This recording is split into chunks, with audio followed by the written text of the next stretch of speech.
Shaquille O'Neal stepped out of his car, the city lights of downtown Los Angeles reflecting off the sleek glass facade of Mirage, an exclusive high-end restaurant nestled in the heart of the bustling metropolis. His attire was far from the norm for a place like this. An oversized sweatshirt, loose jeans, and worn sneakers. To the casual onlooker, he seemed like any other patron, except for one undeniable detail: his towering presence.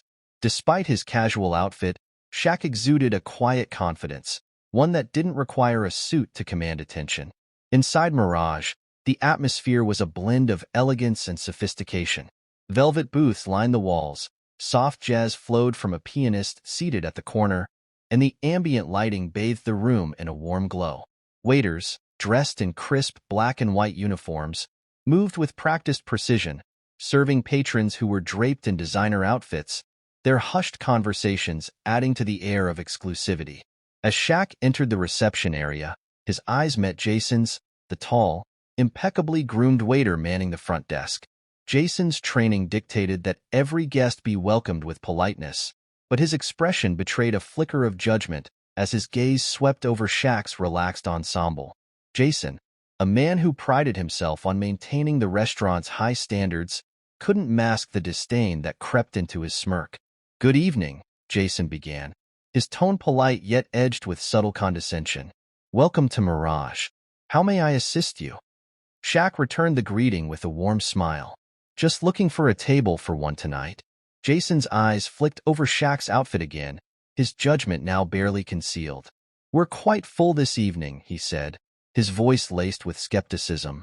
"We usually require reservations." Shaq, unfazed, nodded. "I understand, but I was hoping you might have a spot available. Even something out of the way is fine." Jason hesitated, glancing at the computerized seating chart on the podium. The restaurant wasn't at capacity. There were open tables in prime locations. But instead of offering Shaq a comfortable seat, Jason gestured toward a cramped corner near the kitchen doors. "We do have one seat left," he said, his tone dismissive. "It's not the most ideal spot, but if you're okay with it." Shaq's smile didn't waver. "That'll do," he replied calmly, following Jason through the restaurant. As they walked, Jason breezed past booths adorned with fine linen and crystal glassware, leading Shaq to a small, wobbly table near the kitchen's bustling doors.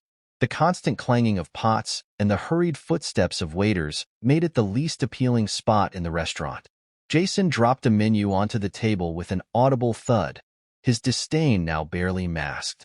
"We have some excellent options on the menu," Jason said, his voice dripping with false sweetness. "Take your time deciding." Without waiting for a response, he spun on his heel and walked away, leaving Shaq alone at the table. Shaq opened the leather-bound menu, skimming through the high-priced offerings. The premium cuts of steak and exotic seafood caught his eye, but he couldn't ignore the tension lingering in Jason's behavior. It wasn't the first time Shaq had encountered such judgment. Dressed as he was, he often found people making assumptions about him, unaware of who he truly was. When Jason returned, he stood with his arms crossed, a smug expression on his face. "Have you decided?" he asked, his sarcasm barely hidden. "We specialize in top-tier Wagyu beef, but perhaps you'd prefer something simpler, like chicken strips? More modest in price." Shaq raised an eyebrow, amused. "Actually," he said, tapping his finger on the Wagyu filet listing, "I'll take the Wagyu, medium rare. And your best red wine to go with it." Jason's eyes narrowed. "The Wagyu filet is $290, he said, emphasizing the price. "Just making sure we're on the same page." Shaq met his gaze, his voice steady. "Yes, we are. You do accept credit cards, right?" Jason forced a tight smile. "Of course," he replied, scribbling down the order before marching off toward the kitchen. As Shaq waited for his meal, the atmosphere around him began to shift. Nearby diners had started to notice the tension between the tall man in casual clothes and the haughty waiter. At a nearby table, an elderly couple whispered to each other. "That waiter is so rude," the woman murmured, shaking her head. "And look at how calm that man is." Her companion nodded. "He may not be dressed like everyone else, but he's got more grace than most people here." When the steak finally arrived, plated with meticulous attention to detail, Jason placed it on the table with a flourish. "Enjoy," he sneered, stepping back to watch for any sign of intimidation. Shaq took a bite, his expression lighting up. "Compliments to the chef," he said softly, his tone genuine. Jason's face twitched. He muttered something under his breath and walked away, clearly frustrated by Shaq's unbothered demeanor. Unfazed, Shaq continued to enjoy his meal, his calm presence a stark contrast to the arrogance he'd been met with. Little did Jason, or anyone else, know the night was about to take an unexpected turn. As Shaquille O'Neal finished the last bite of his Wagyu filet, he leaned back slightly in the small, wobbly chair. He signaled for the check with a calm wave, his demeanor as composed as it had been since he stepped into the restaurant. Jason, still nursing a faint smirk of superiority, approached the table with deliberate slowness. He flipped open the sleek black folder and placed it on the table with exaggerated flair. "Let's see if we can settle this," Jason remarked, sliding the folder across the table. Shaq opened it, glanced briefly at the total, and without hesitation pulled out a credit card. "Thank you," he said, handing it over. Jason hesitated for a moment, his brow furrowing. He had been so certain that this casually dressed man would balk at the bill or offer some excuse. Instead, Shaq's calmness seemed to unsettle him. Nevertheless, Jason took the card and walked to the register, his mind racing. As he swiped the card, two men in sharp suits entered the restaurant. Their eyes scanned the room briefly before locking onto Shaquille's unmistakable frame.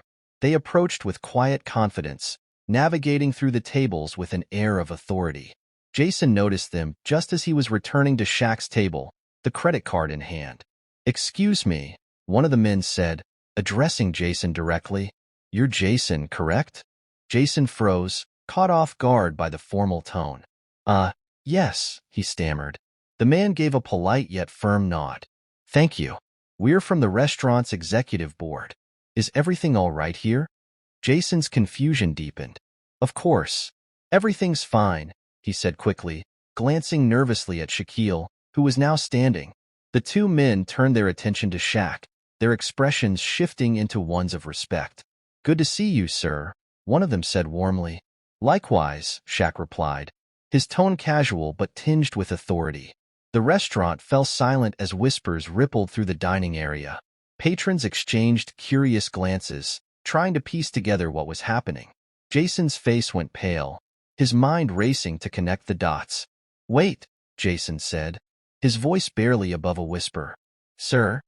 One of the suited men turned to address the room. "Allow us to clarify," he began. "Mr. O'Neal here is not just a guest. He's part owner of Mirage." The revelation hit the restaurant like a thunderclap. Gasps echoed through the room, and diners turned to stare at the casually dressed man who had been quietly enjoying his meal. Jason's mouth fell open, his composure unraveling as the weight of his actions sank in. Shaq remained calm, setting the black folder with the bill aside. "I prefer to enjoy my meals without making a scene," he said, his voice steady. "But you made your feelings about me clear from the start." The restaurant manager, alerted by the growing commotion, rushed over. His face blanched as he spotted Shaquille O'Neal standing with the two executives. "Mr. O'Neal," the manager began, his voice trembling slightly, "I had no idea you'd be visiting tonight. We're honored to have you here. Please, let us know if everything was satisfactory." Shaq folded his arms, his towering presence now impossible to ignore. "I appreciate the greeting," he said, "but there's a problem with how your staff handles guests. This gentleman here," he gestured toward Jason, "singled me out because of how I was dressed. He spent the evening mocking me, assuming I didn't belong here. That's not the kind of experience anyone should have, no matter who they are." Jason's face turned crimson as the attention of the entire restaurant shifted to him. He stumbled over his words, desperate to explain. "I was just following policy," he stammered. "We have a certain standard, and I thought—" "You thought wrong," Shaq interrupted, his voice firm but not unkind. "Our standard is respect and courtesy for every guest, regardless of their appearance. If I weren't an owner, if I were just an ordinary customer, would you have treated me the same way?" Jason's shoulders slumped, and his gaze dropped to the floor. "I made a mistake," he admitted, his voice barely audible. "I'm sorry." Shaq studied him for a moment, reading the genuine regret in his expression. "If you're serious about changing," he said, his tone softening slightly, "you'll show it by how you treat the next person who walks in here. Clothes and money don't define people. Character does." The tension in the room began to dissipate as Shaq's words sank in. The diners, who had been watching intently, broke into soft applause. Even the staff, who had gathered nearby, nodded in agreement. Shaq turned to the manager. "The meal was excellent," he said. "Please pass my compliments to the chef." He glanced at the bill one last time, scribbled his signature, and left a tip so generous it made Jason's hands tremble as he picked up the folder. As Shaq prepared to leave, he paused and addressed the staff one last time. "This restaurant is about excellence, yes, but it's also about making people feel welcome. That's what keeps them coming back. Never forget that." With a polite wave, he exited the restaurant, the executive board members trailing behind him. The remaining diners watched in awe as the man who had been underestimated all evening stepped into the night, leaving behind a lesson that would echo within Mirage's walls for years to come. Humility and kindness are the true measures of greatness.